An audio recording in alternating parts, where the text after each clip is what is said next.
তোমার? আমার মুখে মুখে কথা বলছো? যাও, বেরিয়ে যাও বলছি আমার চোখের সামনে থেকে। তোমায় আর দেখতে চাই না। আমি আবার কি বললাম মহারাজ? কি বললে মানে? কি বলতে বাকি রাখলে শুনি? বলছিলাম কি, অপরাধ নেবেন না মহারাজ, সেনাপতি তো। চুপ, একদম চুপ। আমি মরছি নিজের জ্বালায়, আর তুমি ওই ভুল ভাল বলে আমার মাথা বিগড়ে দিতে চাইছো? মহারাজ রেগে আগুন, এই ছিলেন ঠান্ডা, এই তো মুখে হাসি ছিল, এখন হাতে ডান্ডা। কি বললে কবি? তুমি আমায় অপমান করলে? যাও, এক্ষুনি তোমরা সবাই দূর হয়ে যাও আমার সামনে থেকে। কাউকে চাই। আমি তোমায় সকাল সকাল কোন অলক্ষণে কথা বললাম রানী? আমি তো কিছুই বুঝতে পারছি না। বললেন না, অলক্ষণে কথা বললেন না। ভুলে যাবেন না, আমি আপনার রানী, এই কৃষ্ণনগরের রানী। আমি তো তোমায় একটু কোনো কথা নয়, হ্যাঁ? নিজের কাজ নিজে করুন, বুঝলেন? অন্দরমহলে আমার অনেক কাজ আছে। নিজের কাজ নিজে করব? আমি তোমার স্বামী, আমি তোমার কাছে এইটুকু আবদার করতে পারি না? হ্যাঁ,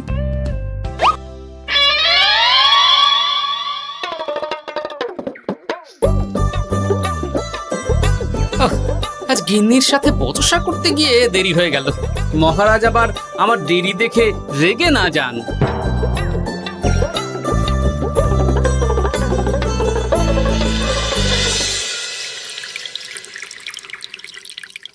হ্যাঁ, তুমি কথাটা খুব একটা মন্দ বলনি মন্ত্রী।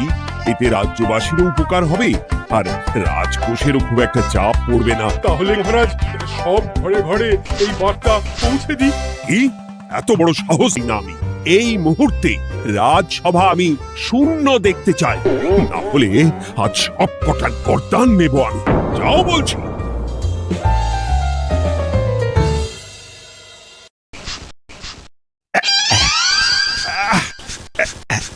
আহা, একটু শান্তি হলো। ভেবেছিলাম রাজসভায় করব তাই রে নাই রে, রাজা দিলেন ঘাড় ধাক্কা, এখন সবাই বাইরে। সে তো তোমার জন্য, তুমি তো বেমক্কা একটা এমন কবিতা বললে।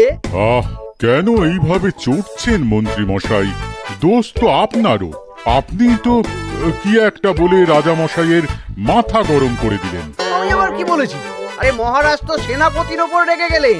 আরে বাবা, আমি আবার কি করলাম?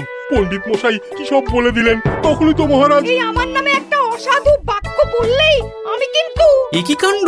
কৃষ্ণনগর রাজসভার সভারত্নরা বাইরে বের হয়ে কি মহা হট্টগোল শুরু করলেন। মহারাজ সবাইকে একসাথে ঘাড় ধাক্কা দিয়েছে। ওরে বাবা, এতগুলো ঘাড়ে রাজামশাই একসাথে ধাক্কা দিলেন কিভাবে? আচ্ছা, দোষটা কে করলো? দোষ করেছে ও।